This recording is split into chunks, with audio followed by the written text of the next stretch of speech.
विश्वानि देवः सवितर्दुरितानि पराशुभ यद्भद्रं तन्न आशुभ। ॐ शान्ति शान्ति शान्तिः। ॐ सर्वेभ्यो नमः। ॐ श्री गुरुभ्यो नमः। ॐ श्री परमात्मने नमः। ओम। वैदिक संस्कृति के इस अंक में आप सभी का स्वागत है। हम वैदिक संस्कृति के अंतर्गत उपनिषदों का अध्ययन कर रहे हैं और उसमें भी एक अत्यंत महत्वपूर्ण उपनिषद है केनोपनिषद। इस उपनिषद में प्रश्नोत्तर शैली में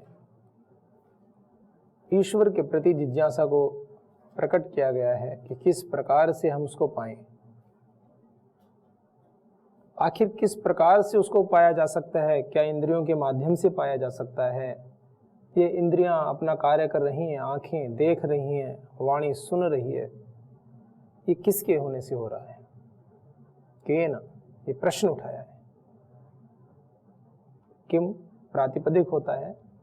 अब व्याकरण के छात्रों को थोड़ा थोड़ा तो आना चाहिए, तो इसी का पुल्लिंग में तृतीया विभक्ति में एक वचन का रूप होता है केन। किसके द्वारा, किससे, किसके द्वारा, किससे ये सारा जगत गतिशील है? किससे? ऐसी कौन सी सत्ता है कि हम बोल पा रहे हैं? तो वो कौन सी सत्ता है जिसके सहाय से, जिसके होने से, जिसकी पावन प्रेरणा से हम ऐसा कर पा रहे हैं, हम देख पा रहे हैं? तो मूल में सत्ता किसकी है? कौन हमारे प्राणों को गति दे रहा है? तो ऐसे जो बड़े बड़े प्रश्न उठाए हैं। और जो वैदिक शास्त्र होते हैं वो केवल प्रश्न नहीं उठाते, एक विशेष बात है,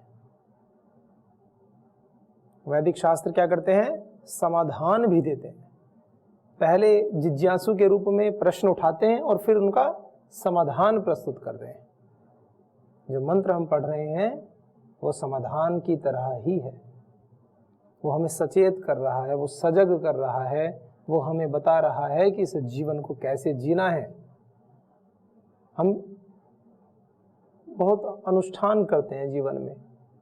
आप देखिए जितने भी धार्मिक स्थल हैं, जैसे जैसे आयु बढ़ती जाती है, 50, 60, 70, जो श्रद्धालुओं की संख्या है वो 60 के बाद बहुत अधिक हो जाती है। एक वर्गीकरण किया गया श्रद्धालुओं का, तो 20, 25, 30 वर्ष तक की एक अवस्था होती है, 30 से 50, 55 के बीच की अवस्था होती है, और जब रिटायरमेंट हो जाता है 50, 55, 60 तक, 60 के बाद की जो अवस्था है बड़ी भारी संख्या है। क्यों? क्या ईश्वर 60 के बाद मिलना आसान है? 60 से पहले थोड़े टफ है क्या? ऐसा तो नहीं है। माने सामाजिक ढांचा एक ऐसा बना हुआ है कि 60 वर्ष तक आप अपने भौतिक सांसारिक कार्यों को कर लेते हैं, लगभग अपनी मुख्य जो भी रिस्पॉन्सिबिलिटीज हैं, जो भी जिम्मेवारियां, उनसे मुक्त हो गए होते हैं या हो रहे होते हैं। फिर आपको संसार में कुछ पाना ऐसा विशेष शेष नहीं रहता है। और जो आप कर सकते हैं वो कर चुके होते हैं। अब कोई व्यक्ति नहीं बन पाए प्रधानमंत्री, कोई व्यक्ति नहीं बन पाए राष्ट्रपति, कोई मान लीजिए अध्यापक का जीवन किसी ने जिया है, किसी ने कोई इंजीनियर बन के जिया है, अपने सारे कार्य पूर्ण कर लिए हैं, तो विरला 1 या 2 कोई ऐसे होंगे जो इस विषय में प्रवृत्त होंगे 60 के बाद में। नहीं तो सभी एक तरह से ऐसा सोचते हैं कि बस हमने इस जीवन को तो जी लिया है, ऐसा कर लिया है, और अब आगे का जीवन आराम से धार्मिक भावनाओं से अपना कट जाए। ऐसा क्यों सोचते हैं? क्योंकि जीवन भर हम केवल भौतिक संसार के कार्यों में व्यस्त रहते हैं। लेकिन जैसे जैसे जीवन समाप्त होने की ओर आता है तो हमें उस प्रभु की याद आने लगती है कि अंततः जीवन का उद्देश्य तो उसको पाना है ना। हमें धीरे धीरे याद आने लगते हैं अपने किए गए सभी वो कर्म जो कभी ना कभी हमसे ऐसे हो गए हैं कि हम बस संसार के आवेगों में, प्रभाव में हमने कर दिए हैं। हमें याद आने लगते हैं वो सभी कार्य कि हमने व्यक्तिगत स्वार्थ की पूर्ति के लिए तो इतना समय दिया है, लेकिन उस ईश्वर ने जो कुछ हमको दिया है उसके लिए हमने समय कहाँ दिया है। हमें वो सब बातें याद आने लगती हैं। और जैसे जैसे अवस्था आगे बढ़ती जाती है तो हमारी श्रद्धाएं बढ़ती जाती हैं। तीर्थ यात्रा पर लोग निकल जाते हैं, देशाटन पर निकल जाते हैं, अच्छे अच्छे मंदिरों की ओर, अच्छे अच्छे साधना स्थलों की ओर। ऐसे व्यक्ति योग के क्षेत्र में आते हैं। अभी तो खैर इतनी क्रांति हो चुकी है योग के विषय में, तो परम श्रद्धेय श्री स्वामी जी महाराज के, परम श्रद्धेय श्री आचार्य जी के अथक प्रयासों से, माने कि जन आंदोलन के रूप में इसको प्रचारित किया ना योग को, तो हर गली गली में, घर घर में व्यक्ति जागरूक है इस विषय में। लेकिन बात आ रही है, ये बताना चाह रहे हैं, ईश्वर की ओर उन्मुख होने की। हालांकि योग मार्ग पर भी आप ईमानदारी से, सच्चाई से चल रहे हैं, और महर्षि पतंजलि ने जो वैदिक पथ का जो विधान उन्होंने दिया है एकदम सीधा, सरल और सच्चा है।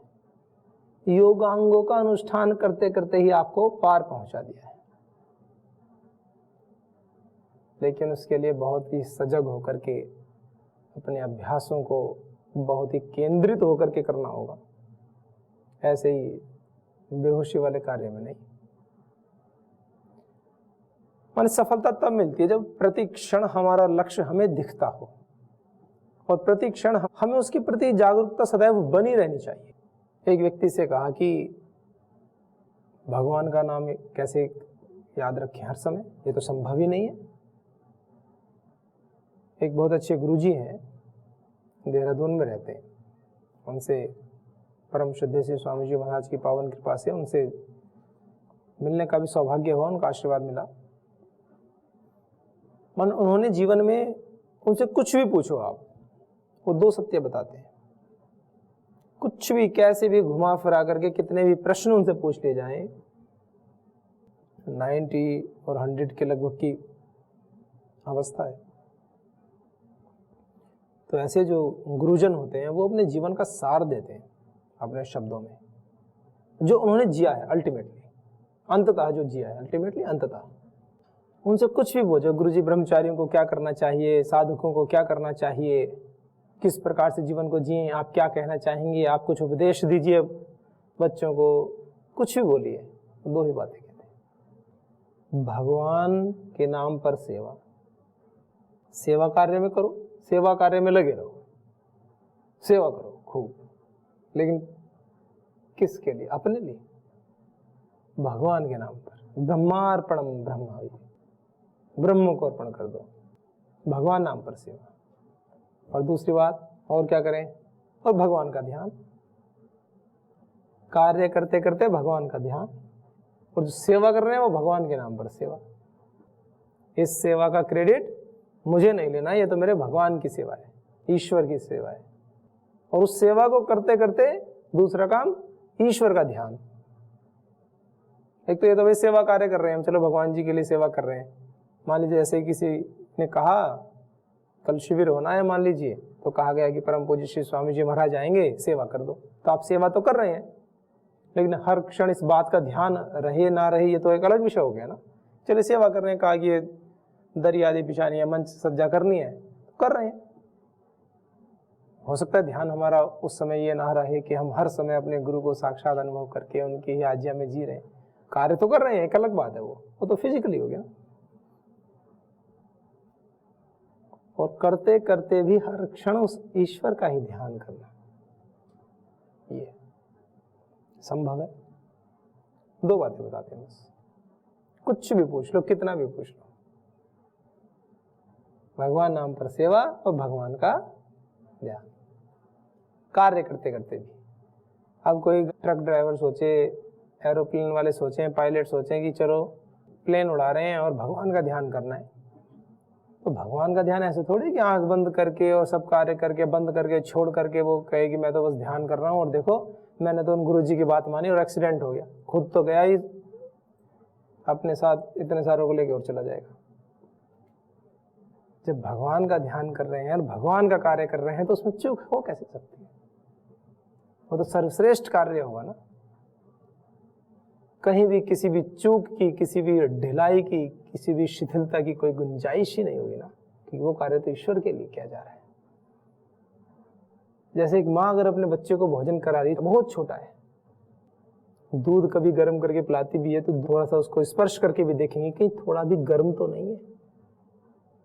और हम तो ऐसे भी करके देख लेते हैं, वो ऐसे करके भी देखती है, उल्टी तो चाक उल्टा लगा कर भी देखती है कि ये थोड़ी सेंसिटिव होती है, हाथ तो कठोर हो जाते हैं ना, उल्टा भी लगा के देखती हैं कभी ऐसे कि ज़्यादा गर्म तो नहीं हो रहा है। जब तक स्वयं पूरी संतुष्टि ना कर लें तब तक उसके मुंह में बोतल नहीं देती वो कि ले पी ले बेटा, बिल्कुल सजगता से। अब बड़े होते हैं तो कभी कभी उनको तो दे देते हैं, गर्म दूध डाला ग्लास में दे दिया करके कि पी लो, ये हो जाता है कभी कभी। आप लोगों के साथ भी हुआ होगा, कभी कभी होता है, ऐसे माताओं को मैं ऐसे कह नहीं रहा, लेकिन छोटे बच्चे को तो एक भी माता नहीं देती, मैं ये बताना चाह रहा हूँ। चाहे कोई पढ़ी लिखी हो ना हो, इससे कोई मतलब नहीं है, पूर्ण समर्पण है। वहां उनको पता है ना ये मेरे ऊपर पूरा आश्रित है, तो माँ जैसे ध्यान रखती है ऐसे भक्त अगर आश्रित हो जाए ईश्वर के ऊपर तो एक माँ अपने बच्चे का ऐसे ध्यान रख सकती है। परमात्मा तो बड़ा उदार है। तुम करुणा के सागर हो प्रभु, वो तो करुणा का सागर है, कितना प्रेम करता हुआ, किससे? वो सभी से करते हैं, लेकिन जो अच्छे होते हैं, जो सुपात्र होते हैं, उनसे बहुत अधिक करते हैं, तो दिखता ही है सामने। उसी प्रकार से उनकी प्रीति, उनकी उत्तरोत्तर प्रगति होती जाती है। वो ऐसे नहीं होंगे कि आपके कंधे पे हाथ डाल के और अच्छे से ऐसे चलेंगे होंगे, हाँ मैं आपसे प्रेम करता हूँ। आपकी आध्यात्मिक स्थिति में उत्तरोत्तर प्रगति होती चली जाएगी, आप उनके नजदीक पहुंचते चले जाएंगे, धीरे धीरे धीरे धीरे ऐसे प्रेम करते हैं।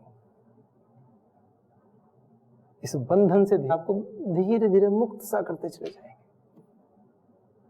आप रोग मुक्त होते चले जाएंगे यदि आप ईश्वर के प्रति अनन्य श्रद्धा, प्रीति और विश्वास रखते हैं। तो कुछ करना भी पड़ेगा, केवल नहीं, केवल कुछ नहीं होता है।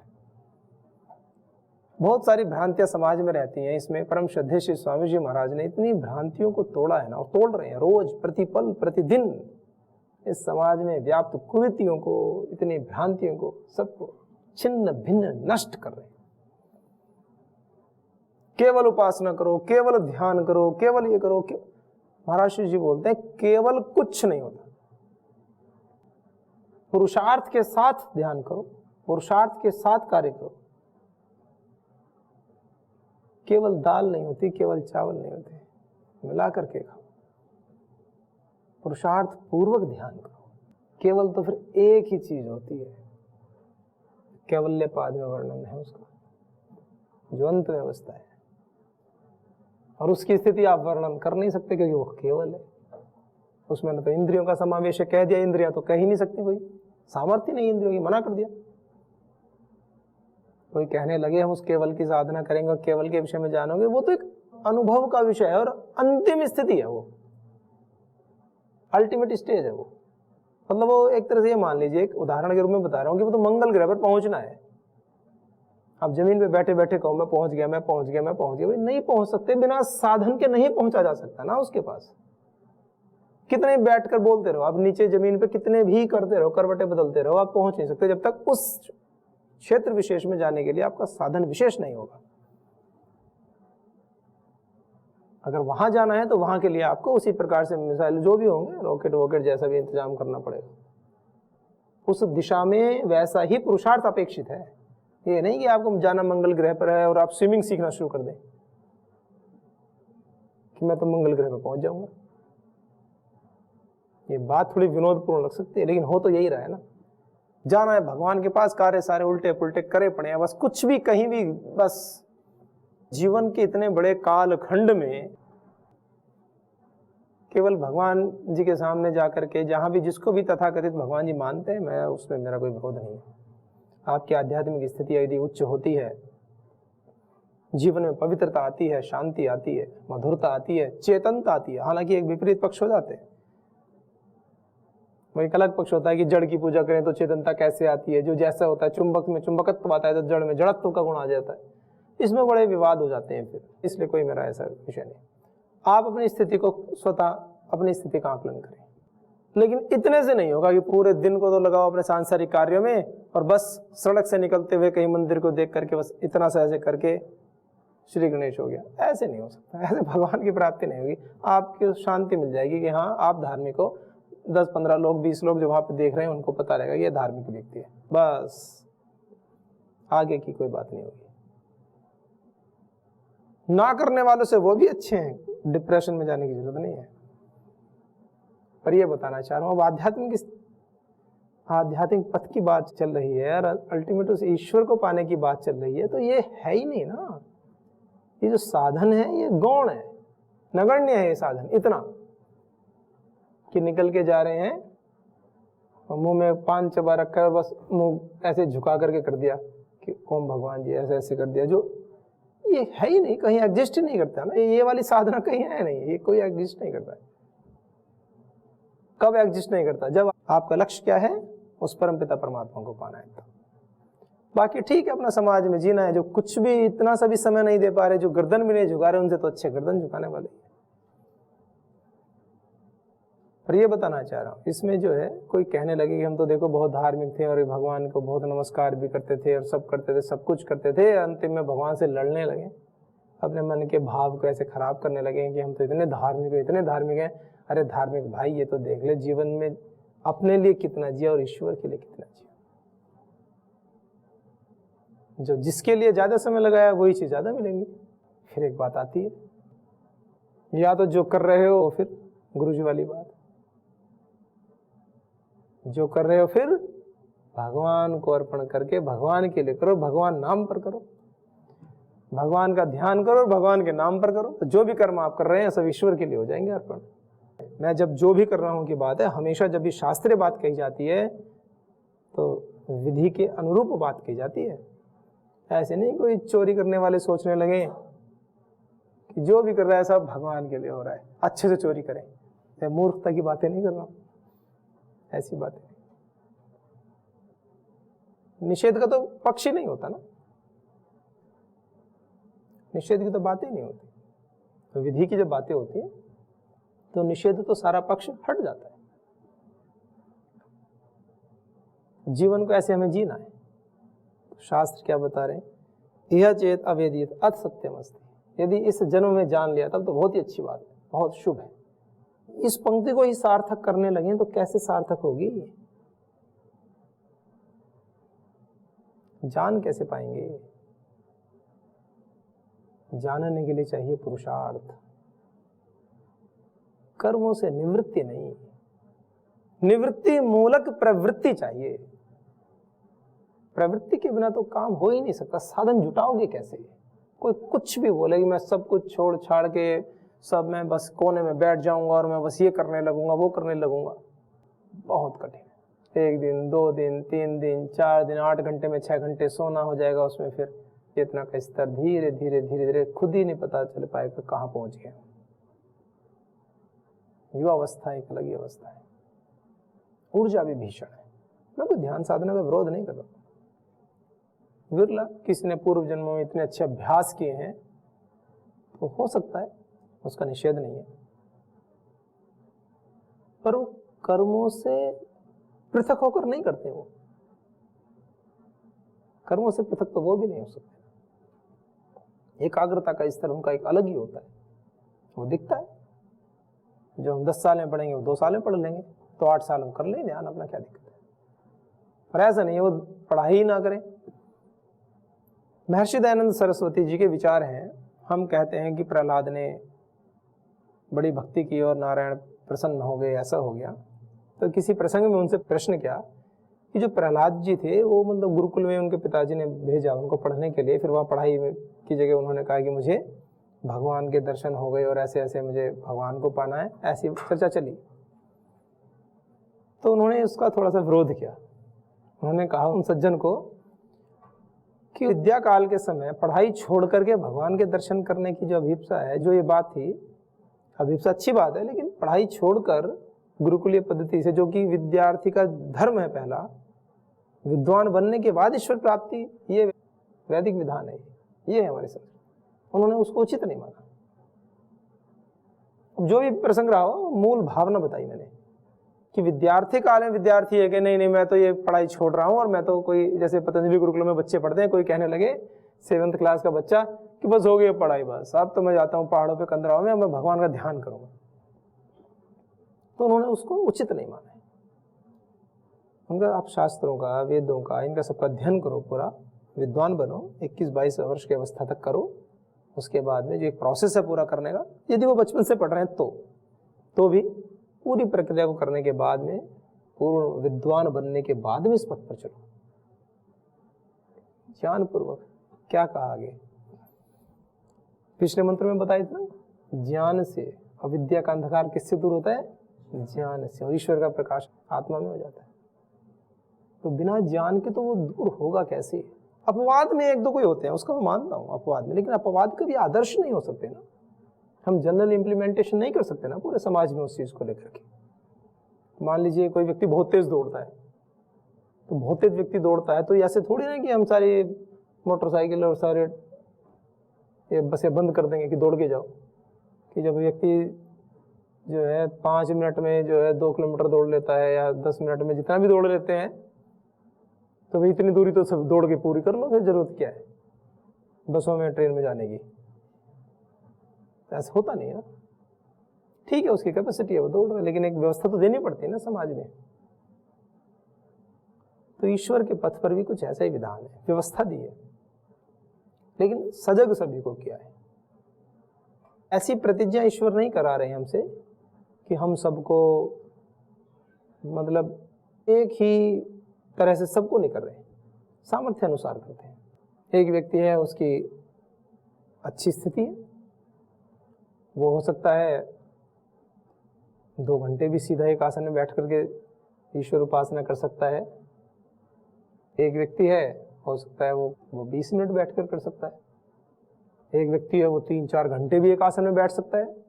ऐसे कहते हैं कि जो व्यक्ति एक आसन में 3 घंटे या उससे अधिक देर तक बैठ जाता है, उसको सिद्ध आसन कहा जाता है। वो आसन उसका सिद्ध हो जाता है, माने वो एक आसन में बैठ गया बिना हिले डुले, और जब उठे तो शरीर में किसी प्रकार का कोई विकार ना हो, हाथ पैर दुखे ना। नहीं तो ऐसा होता है ना, अधिक देर तक बैठ जाते हैं, जब उठते हैं तो फिर पता चला यूँ कहते हैं पैर सो गया, अब मैं तो जाग रहा था पैर सो गया। तो पैर में खड़ा करते हैं, आगे पीछे हिलाते डुलाते हैं, फिर कहेंगे पैर में कीड़ियाँ सी चल रही हैं, चींटियाँ सी चल रही हैं। मनुष्य के शरीर में क्या क्या चल जाता है, उससे क्या होता है? तो वो भी इसका मतलब थोड़ी आवश्यकता है।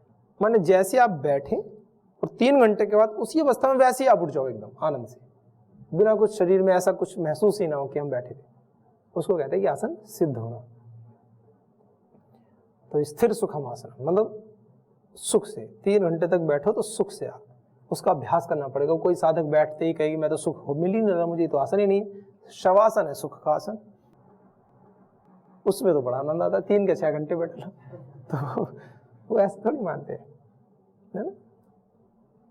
तो इसलिए चीजों को बिल्कुल वैसे ही समझना जैसे बताई गई है, ये भी विवेक के द्वारा संभव होता है। तो इसलिए कहा इसमें भूतेषु भूतेषु विचित्य धीराः प्रेत्यस्मात् लोकात् अमृता भवन्ति। भूतेषु भूतेषु विचित्य धीराः, यह चेत अवेदित अत सत्यमस्ति न चेत यह अवेदित महती विनष्टि, ऐसे बोल दिया। यदि नहीं जान पाए इसमें बड़ी विनष्टि, बड़ा भारी नुकसान हो जाएगा। मतलब मनुष्य जीवन मिलने के बाद भी यदि हम उसको ना जान पाए, अर्थात उसके दिशा में प्रवृत्त ना हो पाए, तो ऐसा नहीं कि जानने का मतलब कि सीधे बस ईश्वर का साक्षात्कार हो ही जाए। प्रयास तो ऐसा ही करना चाहिए। हमें अपने जीवन में समस्त कर्तव्य कर्मों को करते हुए भी, मैं बार बार इस बात को कहता हूँ, कर्तव्य कर्मों को छोड़ने के लिए नहीं, कर्तव्य कर्मों को करते हुए भी जो लोग, देखिए ये तो चित्त की स्थिति होती है। अब कोई सोचने लगे, कोई साधक कि हाँ कर्तव्य तो हमारा भी था, हम घर पे रहते ऐसे ऐसे संसार में रहते और जैसे अन्य लोग जीते हैं ऐसे करते, और जो भी कर्तव्य कर्म करते करते आगे बढ़ते। ये अपनी अपनी स्थिति होती है, चित्त की स्थिति होती है। आना अंततः उनको भी इसी मार्ग पर पड़ेगा, धीरे धीरे धीरे धीरे करते हुए। कुछ जीवन को टुकड़ों में जी लेते हैं, कुछ इकट्ठा जी लेते हैं, जो वीर होते हैं। एक भजन आता है ना, कायर सके ना झेल फकीरी।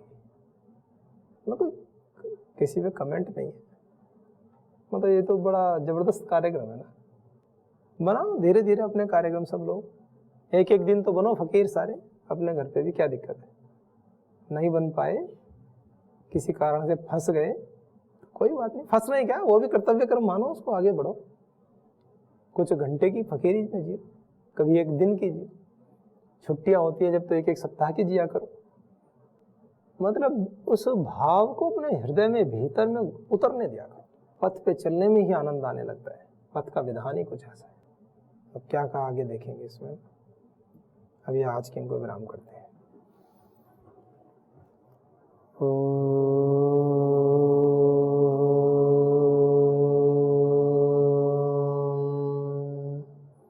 शांति शांति शांति। ओम सर्वेभ्यो नमः। ओम श्री गुरुभ्यो नमः। ओम श्री परम ऋषिभ्यो नमः।